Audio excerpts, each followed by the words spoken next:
21 दिसंबर 2004 की शाम को Harry S Trueman strike group Yemen के डेक पर बैठे थे और शनिवार शाम को मास्टैक्स में मिलने वाले पिज्जा और विंग्स से ज्यादा उन जहाजों के यात्रियों का इंतजार कर रहे थे। हैरी एस ट्रूमैन का दल पूरी रात उड़ान भरने की तैयारी में लगा रहा, जबकि स्काउट विमान उनके चारों ओर पहरा दे रहे थे। रात के खाने के तुरंत बाद विमान ट्रूमैन के डेक से पहले ही उड़ान भर गए। यह आगामी मिशन में अपनी महत्ता सिद्ध करने वाला विमानों का पहला समूह था। अधिकांश हवाई अभियानों में आम जनता की कल्पना चिकने लड़ाकू विमानों या भारी बम वर्षकों पर केंद्रित होती है। वे मशीनें जो गोला बारूद गिराती हैं और निर्णायक प्रहार करती हैं। लेकिन यहाँ वाहक डेक से उड़ान भरने वाला पहला विमान कोई लड़ाकू विमान नहीं था, बल्कि यह एक E-2D हॉकाई था, जो धड़ के ऊपर लगे अपने विशाल गोलाकार रडार गुंबद से तुरंत पहचाना जा सकता था। अप्रशिक्षित नजरों को यह एक अजीबोगरीब, लगभग विरोधाभासी विकल्प लग सकता है, लेकिन सैन्य योजनाकारों के लिए यह निर्णय सोच समझकर और महत्वपूर्ण था। E-2D हॉकाई किसी भी बड़े पैमाने के नौसैनिक या संयुक्त हवाई अभियान का केंद्र बिंदु है। इसके विशिष्ट रडार डोम में AN/APY-9 उन्नत रडार प्रणाली लगी है, एक ऐसी तकनीक जो हवाई क्षेत्र और समुद्री सतह के विशाल हिस्से को एक साथ स्कैन कर सकती है। दुश्मन के विमानों, क्रूज मिसाइलों और यहां तक कि कम ऊंचाई पर उड़ने वाले ड्रोन या छोटे सतही जहाजों का भी सीधा खतरा पैदा करने से बहुत पहले पता लगा सकती है। जहां एक लड़ाकू पायलट की दुनिया मीलों में मापी जाती है, वहीं हॉकाई की दुनिया सैकड़ों मील में मापी जाती है, जिससे बेड़े की स्थिति जन्य जानकारी दृष्टि रेखा से कहीं आगे तक पहुंच जाती है।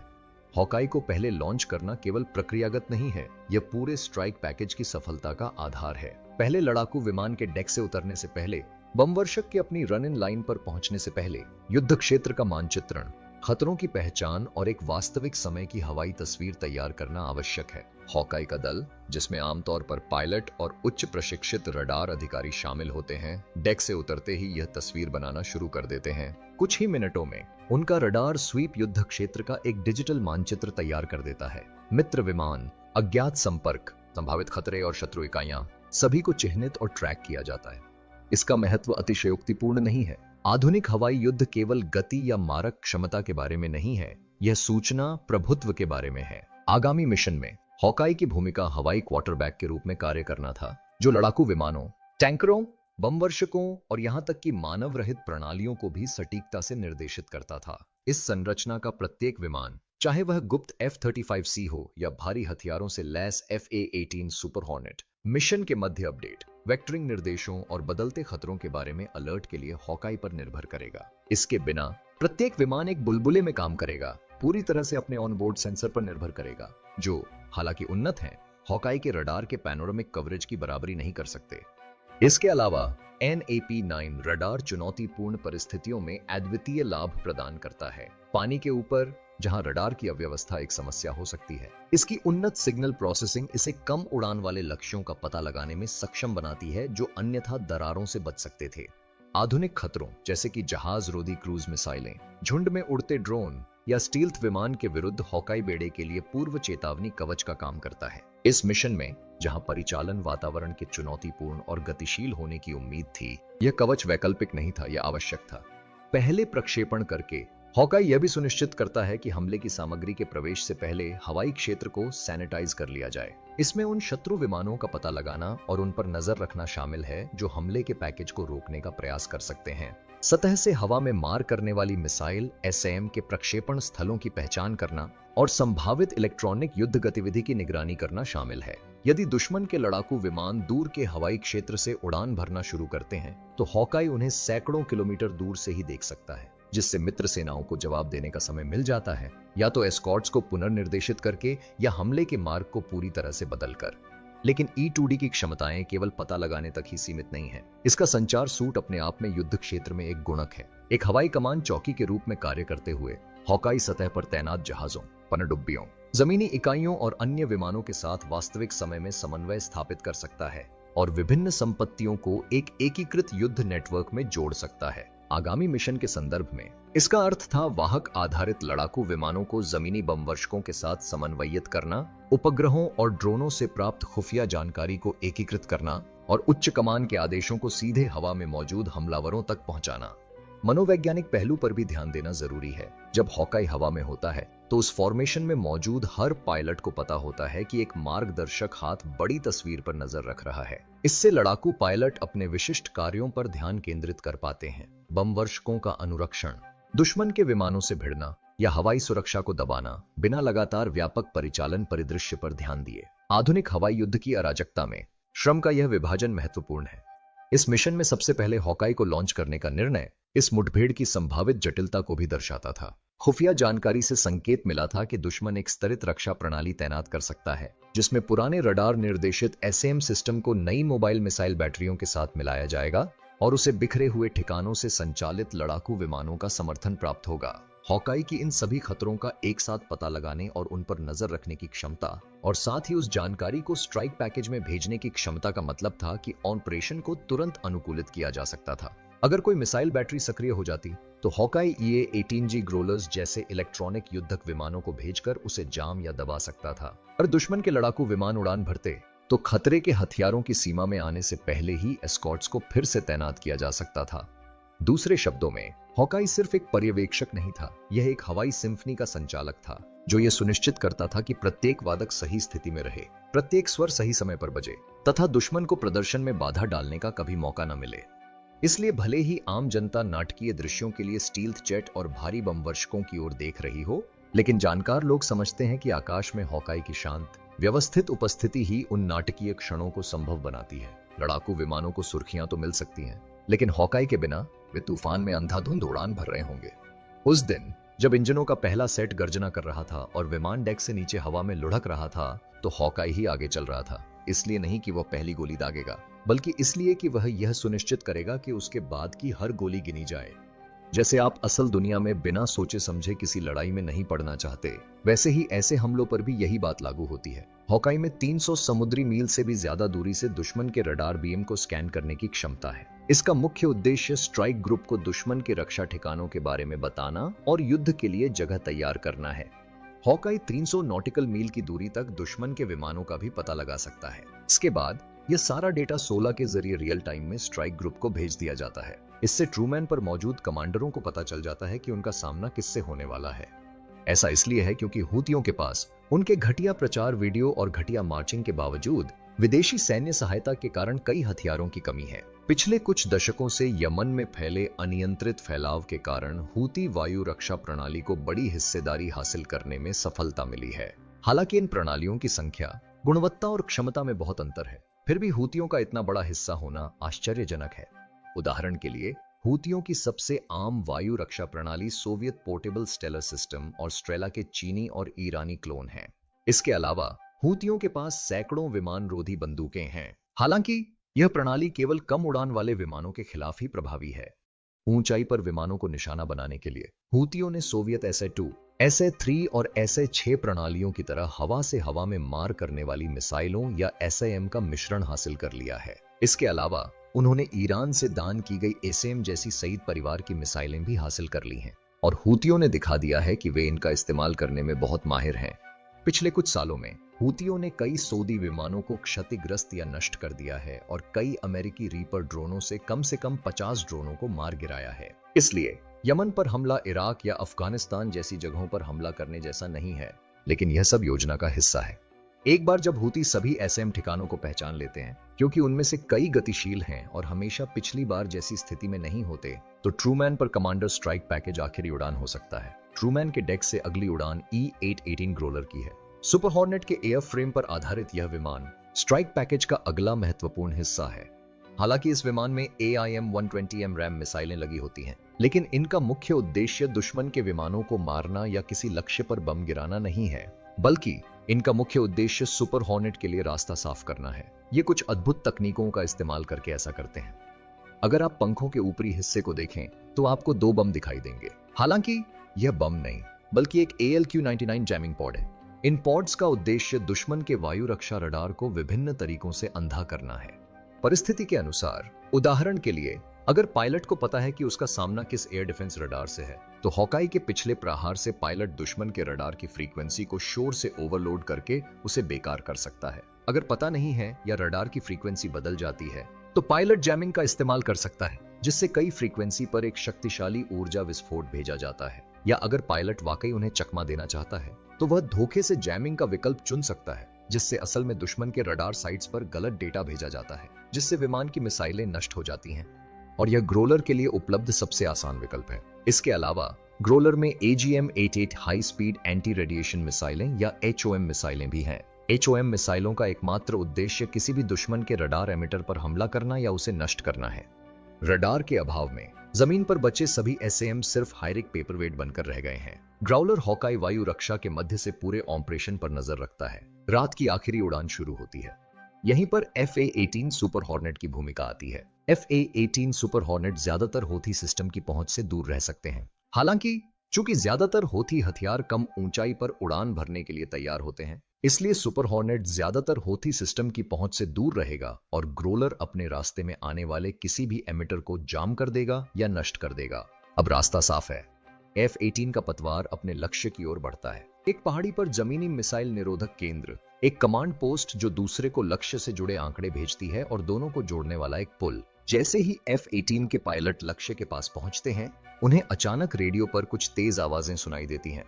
होथी को अब एहसास हो गया है कि उन पर हमला हो रहा है, क्योंकि उनके SAM स्थल नष्ट कर दिए गए हैं। उन्होंने तट से दूर अमेरिकी जहाजों पर जवाबी हमला शुरू कर दिया है। उन्होंने जहाज रोधी क्रूज मिसाइलों और कई ड्रोनों से हमला किया, लेकिन उन जहाजों की मजबूत हवाई सुरक्षा व्यवस्था ने अमेरिकी नौसेना के लिए उन्हें घेरना इतना आसान बना दिया मानो आप अपनी कमजोर भुजाओं से मक्खी मार रहे हो। समुद्र में जहाज के सुरक्षित होने की पुष्टि के बाद F-18 ने हमला जारी रखा। सुपर हॉर्नेट के अनुसार 17,000 पाउंड से ज्यादा बम और मिसाइलें ले जाने की क्षमता वाला F-18 हवा में 11 अलग अलग जगहों पर 1 दर्जन से ज्यादा तरह के बम और मिसाइलें ले जाने में सक्षम है।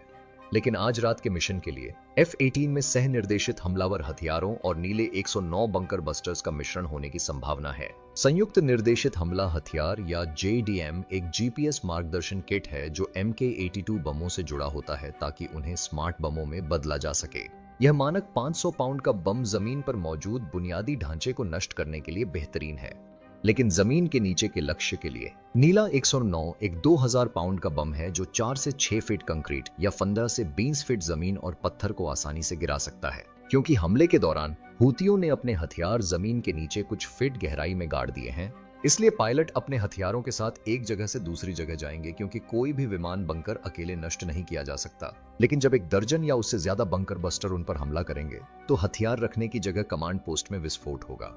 और ऐसा ही हुआ। हूतियों द्वारा जारी की गई तस्वीरों और वीडियो के अनुसार इन तीनों जगहों पर भारी तबाही हुई। इस हमले के जवाब में अमेरिकी सेंट्रल कमांड ने एक बयान जारी किया जिसमें कहा गया कि अमेरिका न सिर्फ अपने जहाजों को हमले से बचा रहा है, बल्कि लाल सागर से अंतरराष्ट्रीय व्यापार के लिए किसी भी जहाज के इस्तेमाल के अधिकार की भी रक्षा कर रहा है।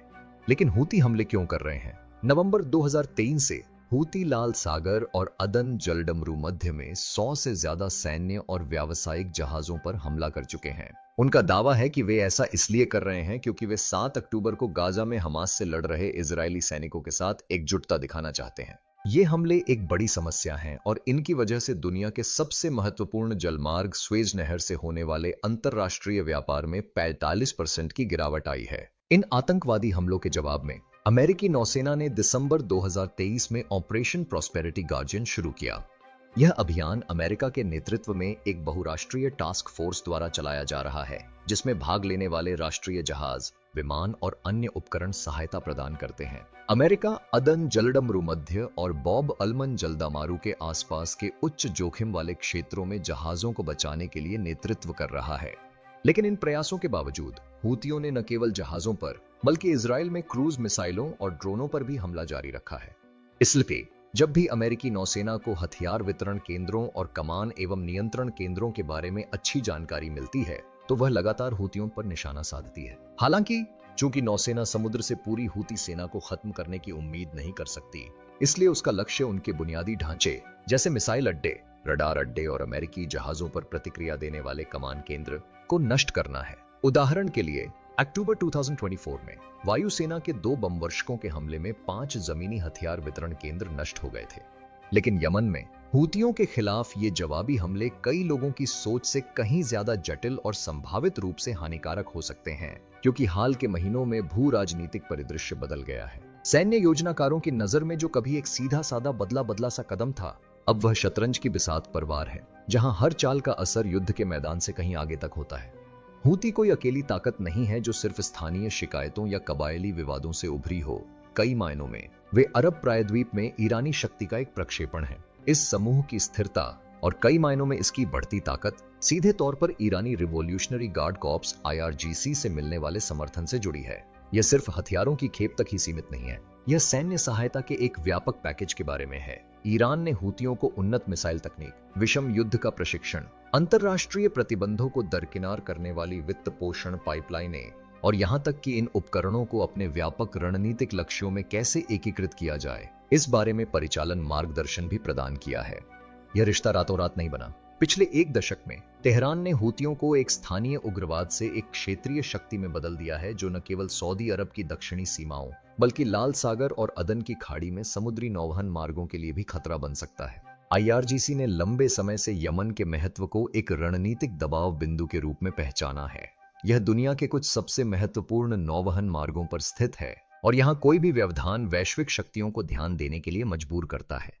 अब यही अमेरिका और उसके सहयोगियों के लिए खतरा है। जवाबी हमले अल्पावधि में हूती ताकतों को कमजोर कर सकते हैं, लेकिन इनसे समूह का दृढ़ संकल्प और मजबूत होने और उन्हें ईरान के चंगुल में और गहराई तक धकेलने का भी खतरा है। हूती और ईरानी प्रचार मशीनें हर गिराए गए बम को विदेशी आक्रमण के सबूत के रूप में पेश कर सकती हैं, जिससे उन्हें और लड़ाके भर्ती करने और घरेलू तथा क्षेत्रीय सहानुभूति जुटाने में मदद मिलती है। यमन के कबायली और गुटीय राजनीतिक माहौल में बयान हवाई हमलों जितने ही शक्तिशाली हो सकते हैं। बदलती भू राजनीतिक गतिशीलता का यह भी अर्थ है कि हूतियों के पास अब 2 साल पहले की तुलना में कहीं अधिक प्रभाव है। सऊदी अरब और ईरान के बीच क्षेत्रीय तनाव, जिसमें आंशिक रूप से चीन की मध्यस्थता भी शामिल है, ने यमन में समीकरण बदल दिए हैं। हालांकि शत्रुता पूरी तरह से समाप्त नहीं हुई है, फिर भी समझ और गुप्त संचार का एक नाजुक जाल मौजूद है। अमेरिकी हमले अपने पैमाने और समय के आधार पर अनजाने में इन नाजुक व्यवस्थाओं को प्रभावित कर सकते हैं। ये हमले तेहरान को कूटनीतिक रूप से भी मजबूती प्रदान कर सकते हैं, जिससे ईरान खुद को स्थिरता चाहने वाला एक उचित पक्षकार बता सकेगा, जबकि अमेरिका को बिगाड़ने वाला बताया जा सकेगा। मामले को और भी जटिल बनाने वाली बात यह है कि हूतियों ने अपनी सैन्य क्षमताओं में विविधता ला दी है। शुरुआती संघर्ष की अपरिष्कृत बैलिस्टिक मिसाइलों और मोर्टारों के अलावा अब उनके पास ड्रोनों का बढ़ता हुआ शस्त्रागार है, टोही और हमलावर दोनों प्रकार के, जो सैकड़ों किलोमीटर दूर स्थित लक्ष्यों को भेदने में सक्षम हैं। इनमें से कई प्रणालियां ईरानी डिजाइनों से आश्चर्यजनक रूप से मिलती जुलती हैं, जो या तो सीधे हस्तांतरण या तकनीकी सहायता का संकेत देती हैं। इस परिवर्तन का अर्थ है कि क्षेत्र में अमेरिकी और सहयोगी सेनाएं अब पहले से कहीं अधिक परिष्कृत खतरों का सामना कर रही हैं। जवाबी हमले जो इन क्षमताओं को पूरी तरह से बेअसर करने में विफल रहते हैं, वे अगले उग्रवाद से पहले केवल अल्पकालिक शांति ही प्रदान कर सकते हैं। और फिर समुद्री पहलू भी है। हूतियों ने दिखा दिया है कि वे वाणिज्यिक जहाजों और नौसैनिक गश्ती दल पर हमले करके, कभी कभी विस्फोटकों से लदी ड्रोन नौकाओं का इस्तेमाल करके नौवहन को खतरा पहुंचा सकते हैं। ऐसी हर घटना न केवल व्यापार को बाधित करती है, बल्कि नौवहन कंपनियों के बीमा प्रीमियम भी बढ़ा देती है, जिससे इन जल क्षेत्रों में परिचालन की आर्थिक लागत बढ़ जाती है। हूतियों को समर्थन देने वाले व्यापक राजनीतिक और सैन्य नेटवर्क को संबोधित किए बिना सैन्य प्रतिक्रिया देकर अमेरिका एक अंतहीन चक्र में प्रवेश करने का जोखिम उठा रहा है। हमला करना, उसे कमजोर करना और फिर समूह को पुनर्जीवित होते देखना।